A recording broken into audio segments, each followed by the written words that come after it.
Bonjour à tous, ici Astalis et on se retrouve dans cette 29e vidéo consacrée à la résolution des cubes à 6 couleurs. Le but de cette 29e vidéo est de vous montrer comment résoudre facilement l'Apple Cube, qui est une variante de forme d'un cube 3×3 standard. Comme certaines autres variantes du cube 3×3 standard, on constate que l'Apple Cube se déforme lorsqu'on le mélange. Comme le Yuanbao que j'ai décrit dans la vidéo précédente, l'Apple Cube ne comporte qu'une seule couleur, donc on se fiera uniquement à la forme de ces pièces pour résoudre ce cube particulier. Pour commencer, je vais identifier les trois types de pièces qu'on va trouver sur l'Apple Cube, et qui sont les trois mêmes types de pièces qu'on trouve sur un cube 3×3 standard. Si je commence par les centres, on va trouver ces centres sur les axes de rotation de l'Apple Cube. Donc ici j'en ai un en particulier qui porte la queue de la pomme. J'ai ici un autre centre. Et de façon générale, on identifiera les centres de l'Apple Cube comme les pièces qui présentent un contour carré comme celle-ci. Autour de chaque centre, on va trouver 4 pièces disposées en croix, par exemple autour de ce centre, et ces 4 pièces correspondent à la définition d'une arête sur un cube 3×3 standard. Donc si on choisit ce centre comme point de départ, ces 4 pièces sont également des arêtes.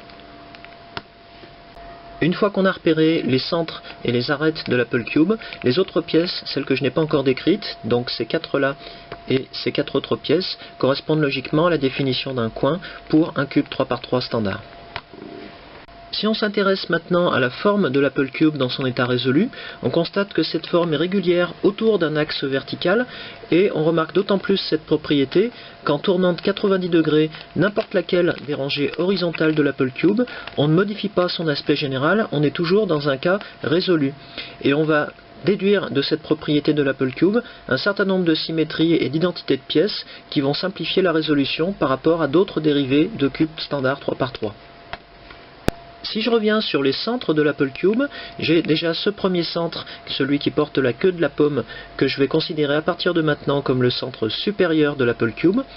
À l'opposé, j'ai ce centre qui se reconnaît à sa forme creusée au centre et à son contour parfaitement régulier. Mais j'ai aussi les 4 autres centres, les 4 centres de la rangée équatoriale, et compte tenu de ce qu'on a vu tout à l'heure en tournant cette rangée équatoriale, j'en déduis que ces 4 centres vont être interchangeables, puisqu'on peut permuter l'ensemble des 4 centres sans que la forme générale, l'état résolu de l'Apple Cube, ne soit modifié. Je remarque également que ces 4 centres possèdent une petite pente. Ils devront donc être orientés lorsque j'aurai à résoudre cette rangée équatoriale.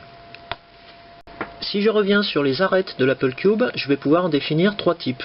D'abord, je vais appeler grande arête les 4 arêtes qui entourent le centre supérieur de l'Apple Cube dans son état résolu, et on sait que ces 4 arêtes sont interchangeables puisqu'on peut tourner la rangée supérieure sans modifier la forme générale de l'Apple Cube.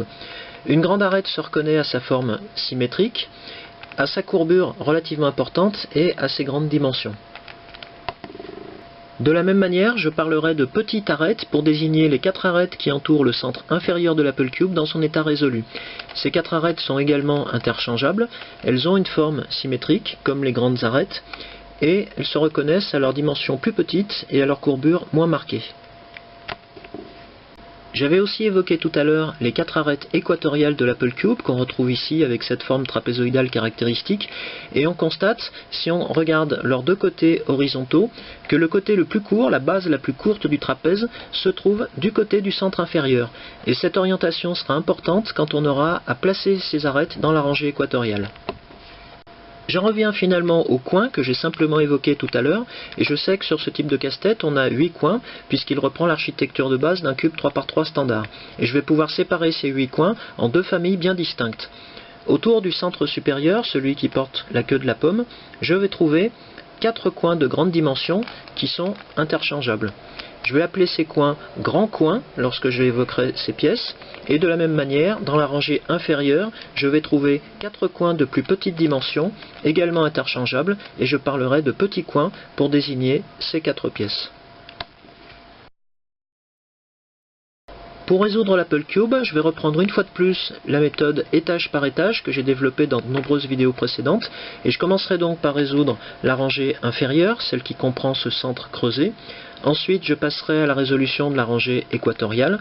Et je terminerai par celle de la rangée supérieure qui comprend en particulier ce centre, le centre supérieur, qui porte la queue de la pomme. Je viens ici de mélanger l'Apple Cube et je vais commencer la résolution de sa rangée inférieure de la même manière que je le ferai sur un cube 3×3 standard, c'est-à-dire en cherchant à obtenir une croix inférieure. Sur l'Apple Cube, cela revient à placer 4 petites arêtes autour du centre inférieur en orientant correctement ces 4 arêtes. Dans un premier temps, je vais rassembler 4 petites arêtes autour de ce centre sans me préoccuper de leur orientation. Ici, j'ai une petite arête déjà en place. Ici j'ai une grande arête, mais je vois que j'ai une petite arête ici, donc je peux venir la placer comme ceci. Ici j'ai une grande arête que je vais remplacer par une petite, et ici je vois que j'ai une petite arête que je peux également mettre en place de cette manière. J'ai donc placé 4 petites arêtes autour de ce centre inférieur. Je vais maintenant vérifier l'orientation de ces 4 petites arêtes. Je vois que ces 2 arêtes sont en correspondance de forme avec le centre, elles ont donc la bonne orientation, mais je vois aussi que les 2 autres petites arêtes forment une petite marche ici avec ce centre, ce qui veut dire qu'elles doivent être retournées. Par exemple, pour retourner cette arête, je peux la basculer vers le haut, comme ceci. Je tourne toute la rangée inférieure qui comprend ce centre inférieur, et je peux replacer cette arête que j'avais isolée de cette manière. Je l'ai donc retourné et j'ai ici correspondance de forme avec le centre. Je n'ai plus qu'à faire la même chose avec cette 4e et dernière petite arête. Je la bascule vers le haut. Je tourne toute la rangée pour préparer son emplacement qui sera ici. Et je mets en place cette petite arête. J'ai donc une croix inférieure formée. Je n'ai plus qu'à m'occuper maintenant des 4 coins inférieurs. On a vu tout à l'heure que l'Apple Cube ne devait comporter que des petits coins dans sa rangée inférieure lorsqu'il se trouve dans son état résolu. Pour vérifier ceci, je vais d'abord retourner l'Apple Cube et je vais regarder quels coins sont déjà en place dans cette rangée. J'ai ici 1, 2 et 3 petits coins et un plus grand coin qui dépasse du reste du casse-tête. Je vais donc devoir remplacer ce grand coin par un petit coin et pour ça je vais utiliser un algorithme qu'on a déjà vu à de nombreuses reprises dans les vidéos précédentes. S'il manque un petit coin dans cette rangée de l'Apple Cube, c'est que ce petit coin se trouve dans la partie basse du casse-tête. Et effectivement, je le trouve ici. Donc pour amener ce petit coin de cette position à celle-ci, je vais déjà tourner cette rangée de manière à l'amener à l'aplomb de cette position. Et je vais ensuite appliquer un algorithme qu'on a vu à de multiples reprises. Rien ne dit qu'il rate sa date. Je constate que j'ai bien mis en place le 4e petit coin dans cette rangée et il reste pour terminer la résolution de la rangée à régler la question de l'orientation de chacun de ces 4 coins puisqu'on constate qu'on a ici une petite marche et donc on n'a pas une correspondance de forme parfaite entre ce coin et cette arête par exemple. On va devoir donc réorienter les 4 coins un par un. Dans mon exemple, j'ai déjà un des 4 petits coins correctement orientés. Je vais donc directement passer au suivant.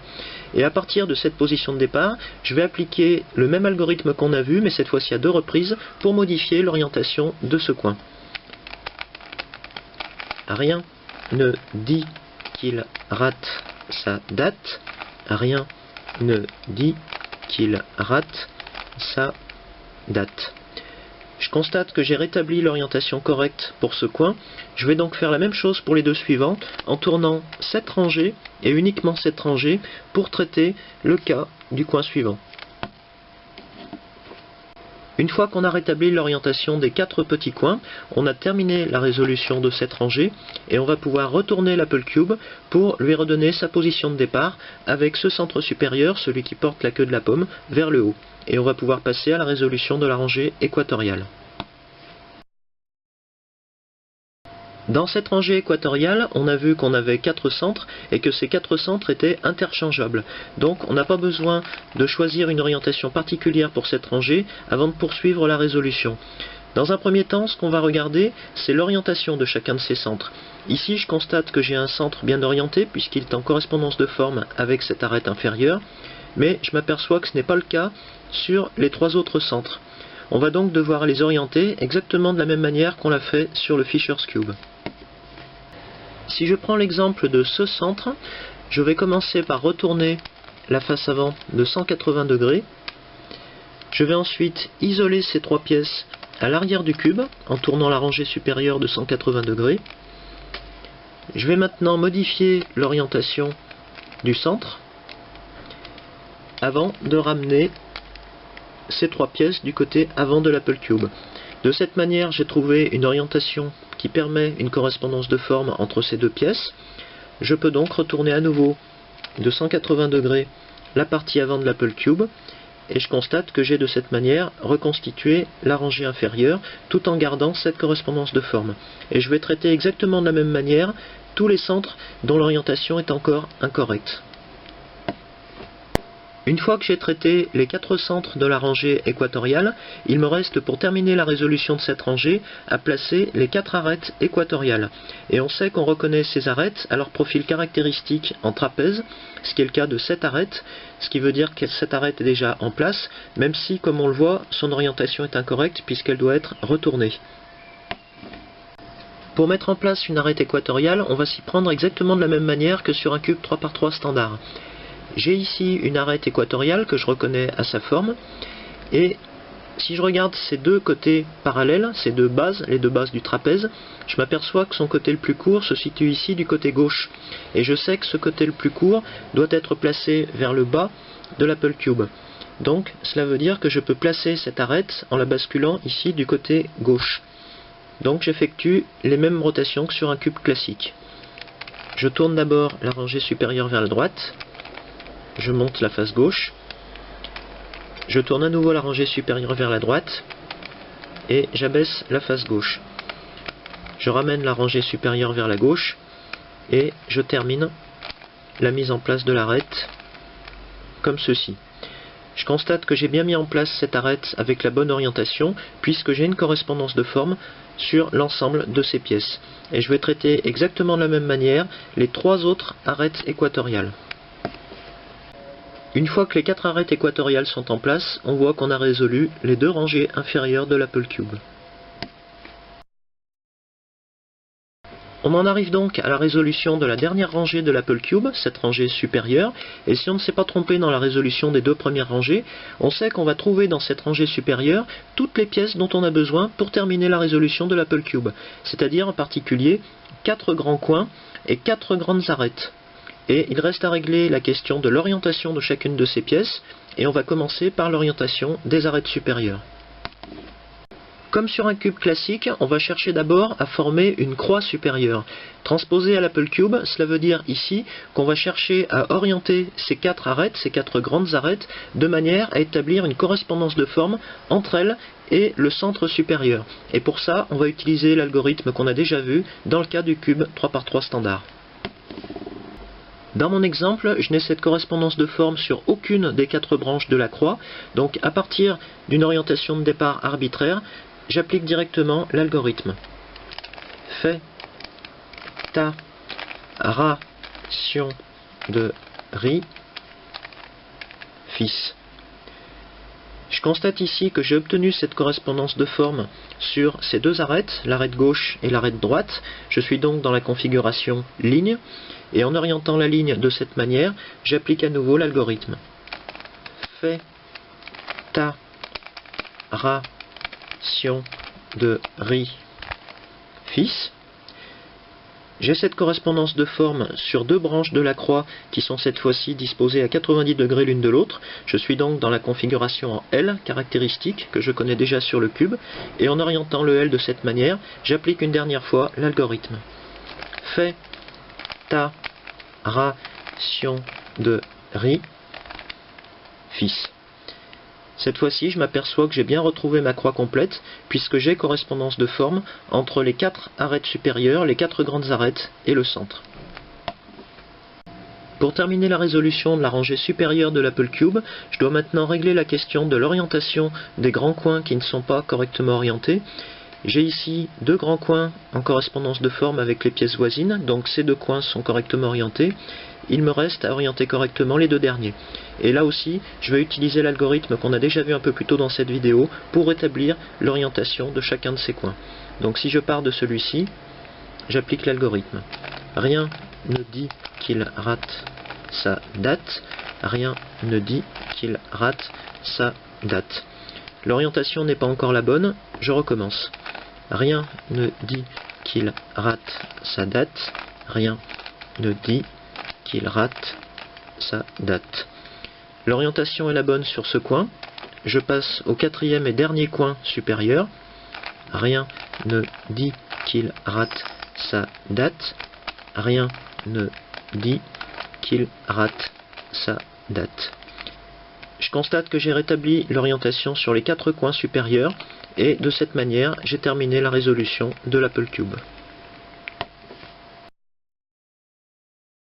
Maintenant que vous savez résoudre l'Apple Cube, je vous propose dans la vidéo suivante de passer à la résolution d'une autre variante d'un cube 3×3 standard, le Windmill Cube. Et on verra que ce cube est très proche d'une variante que j'ai déjà décrite dans une vidéo précédente, le Fisher's Cube. A bientôt!